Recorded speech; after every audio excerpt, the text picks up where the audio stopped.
એક શેઠ હતા, એના ઘરે ભિખારી આવ્યો. ભિખારી કે, શેઠ કોઈ જૂનું પાનું કપડું પડ્યું હોય તો આપજો ને. શેઠ કે કાંઈ નથી. તો કે ટાટો ટુકડો પડ્યો હોય તો આપો. તો કે એ પણ નથી. તો કે પૈસો હોય તો આપો.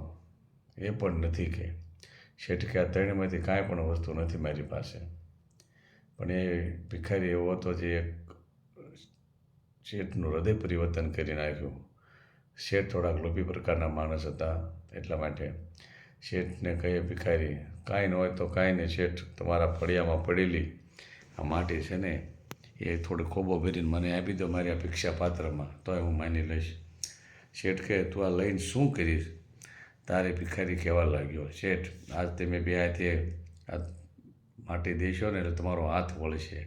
કાલ સવારે એથી આગળ વધીને થોડુંક તમે દાન દેવા માટે આગળ વધશો. એનાથી આગળ તમે ધનને પણ દાન દેશો એટલે ધીરે ધીરે તમારું હૃદય પરિવર્તન થઈ જાય છે ને. તો તમે ટેવ પડી જાય છે ને, તો તમે એક દિન રોજ તમે બધાને દાન કરી શકશો. એટલા માટે આવા જો ભિખારી મળી જાય ને તો ભલભલાના માણસોના હૃદય પરિવર્તન કરી નાખે.